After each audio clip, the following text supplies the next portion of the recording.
Look, don't look. Hello, my friends. How are you doing today? You doing good? You drinking enough water? You better be drinking enough water. I think I'm channeling my grandma right now. You gotta stay hydrated. Okay, anyway, so, hey, what's up? This is a video.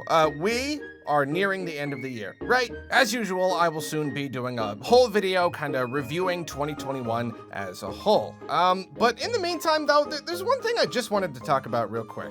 There'll be time for the nitty-gritty stuff later. Right now, I just want to talk about Nintendo Directs. They came back this year.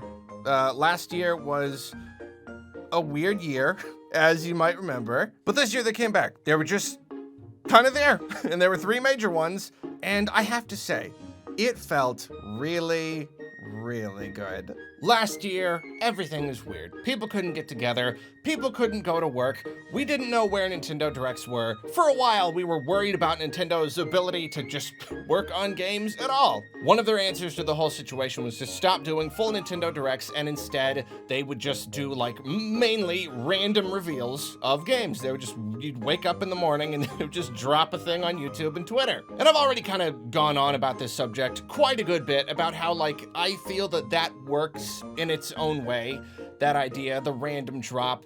Mainly the idea of making an announcement its own thing, not having it surrounded by anything else. It's just, that's the announcement. That's the only Nintendo related thing you're gonna be talking about today, is this reveal right here. And I thought that worked well enough that I predicted Nintendo Directs were a thing of the past. I thought there was a very fine chance that they just wouldn't come back, that Nintendo tried this out of necessity and went, you know what? That actually works pretty well. You're not cramming all of them, in the same way that a lot of companies have been kind of distancing themselves from things like E3, where it's like, why would I want my thing to be at the same time as everyone else's thing? And, you want all eyes on your product. And even if I wasn't willing to say Directs were definitely gone forever, like I predicted in my predictions video, I predicted that this year there would be no regular traditional Directs, and I was completely wrong. They came back. Not only did they just come back, but it was just a normal year. It's not even like we went halfway through the year before we got one because Nintendo said, no, it's like this year, the calendar rolled over to 2021. Nintendo was like, okay, time to do Directs again. We got 3 full ones, it wasn't, oh, well, that one was a mini. No minis. There were a few series specific ones, got like an Animal Crossing one, but like apart from that, we had 3 major ones in the very normal months of February, June, and September. Nothing weird, nothing unexpected, just 3 Directs. And as I've said in the past, even if I can see the benefits to the 2020 model, and even if it came with some upsides, absolutely, I prefer Directs. That's just what me, personally, from my viewing perspective, I like Directs. So I'm so happy they came back. Even beyond just like kind of being what I want though, getting Directs back made 2021 feel a whole lot more normal. And I really, really, really appreciate that. Things obviously still aren't completely normal, and like, obviously this is, it's just dumb video game stuff.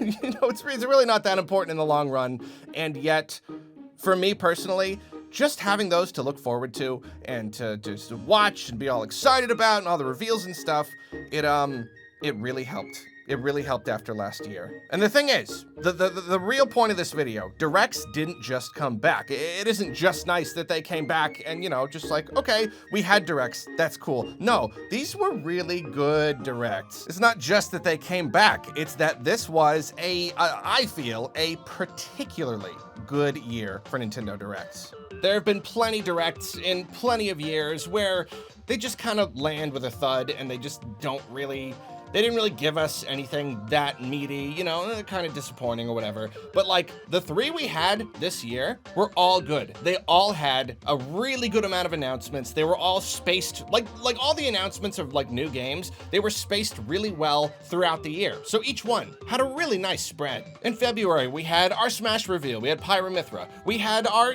smaller things, Mario Golf, Famicom Detective Club, Miitopia. And then you had stuff like, oh man, Triangle Strategy, awesome. Oh, and then a really nice one, Skyward Sword HD. And then the big brand new thing for the end of the thing, Splatoon 3. Really incredibly good selection of projects of all different sizes. New stuff, old stuff, remastered stuff, big stuff, you know. Then June, Smash reveal, Kazuya, stuff like Mario Party Superstars, WarioWare Get It Together, Advance Wars Reboot Camp, and then, oh look at that, Metroid Dread, like the big, like one of those super rare, so rare, the big, massive freak out bombshell games. They really don't come around that often, and it's so delightful when they come. And then even on top of that, that was like in the middle of the thing. No, even on top of that, at the end, we get our nice, like, first real look at Breath of the Wild 2. It's not a full reveal, we don't get the title, but it's still, like, totally enough to wet our whistles, give us a little idea of what the game's about. Awesome. You couldn't ask for a better E3 Direct. You couldn't. And then, look at that, September. You got, okay, well, the NSO expansion pack stuff. It later ended up being, like, kind of lame. But whatever, in the moment, it's cool that they announced it. Then you have the Mario movie stuff. We don't really expect anything beyond game reveals to just light the internet on fire like that, but there you go. It was just such a wonderful surprise. It's not even a game, but just the casting for the Mario movie just brought us all such joy. And then, oh, look at that, brand new game, Kirby in the Forgotten Land, and it's a big 3D game, amazing. And then look at that, Bayonetta 3, the thing we've been waiting for a super long time. Another of 3 just super good directs with just a lot of stuff in there for everyone. I will say it is funny. It does kind of feel like in the September Direct that that Kirby was kind of, I mean, I'd say Kirby and Bayonetta kind of overshadowed by the Mario movie casting. That's one reason, it's one of the benefits of doing it the 2020 way, where all of these things would have had their own announcements on the day that Kirby and Forgotten Land was revealed. That's all anyone would be talking about, whereas like, no one was talking about Kirby, everyone's talking about Mario movie. So that is one downside, I will say, but like, you know, it's probably not gonna matter in the long run. All 3 were still just so good. They were all just so well balanced. It feels like they planned out all these reveals like right at the beginning of the year, like just to make sure every single direct had a good amount of stuff. I came away completely happy with every single one. Like, sure, there's all, like, literally always, it does not matter what is announced in a direct, doesn't matter if there's a million games announced, you'll always get at least some people disappointed, but I've never seen fewer people disappointed in these directs. And it's not just the game reveals, though. It's not just the game reveals, my friends, because another thing that I like to judge in a direct is its entertainment value. The games are obviously the most important thing, and which games are revealed and how they're revealed do play into the overall entertainment value. But I like to look at them overall, like as presentations, and say, like, how did they make me feel? Like, how fun were they to just sit there and watch? And the 2021 directs did not disappoint in this department. Like, I mean, I think even the September one, I think, especially because of the Mario movie casting, such a delightful surprise. I think that was one of the most entertaining directs we've ever had. Just like, start to finish. Now, I'm never gonna say that probably any direct is perfect. You know, throughout the year, there's still little instances of games that kind of get more screen time than you expect. You know, like a trailer for a game that just kind of keeps coming up over and over and over again.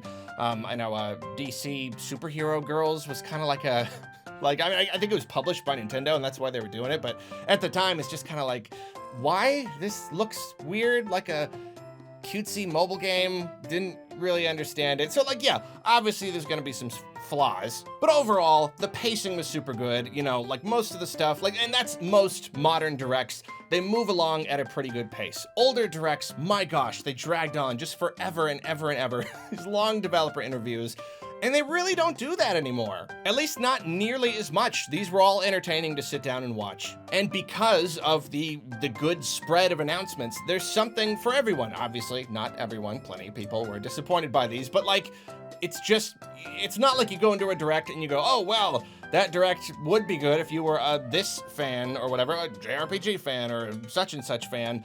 At least from my perspective, it seems like they were touching on so many different fan bases and so many different genres. There's a lot of third-party stuff coming out for Switch at any given time, but it feels like they really specifically focused on the stuff that would give their presentations really good variety, like really on purpose. If Nintendo took like basically a whole year off from doing directs, like I don't think anyone would blame them for being a little rusty when they came back, you know? But that didn't happen. They took a break and they came back firing on all cylinders. They were not rusty. They're basically at the top of their game. I don't know if it's because they had a break, so they came back all rejuvenated and recharged, or maybe it's just because since there were fewer presentations last year and some things were delayed, now we're getting a bunch of the stuff that would have come last year, but now it's here, and so there's just like a whole bunch of games for them to reveal for us. I don't know. But I do know that even if they didn't have a break, their directs have just been getting better and better anyway. Just over the years, they always seem to be just improving the format, making them more entertaining, just knowing how to do them, just knowing how to do them better. And I'm sure it goes without saying, but I think it's a natural way to end this end this conversation to say this year was so good that I am very, very eagerly awaiting next year. I mean, honestly, it's actually a little hard to imagine next year will be that good because we already know of so many games coming next year. That's like, what could they possibly even have left to reveal? But at least presentation-wise, even if they don't have as many big announcements, I'm looking forward to it. I am pretty confident that it will be good. As long as I keep that entertainment value up, keep those cuts nice and snappy, keep the pace really good, I'm just looking forward to seeing what they do next. But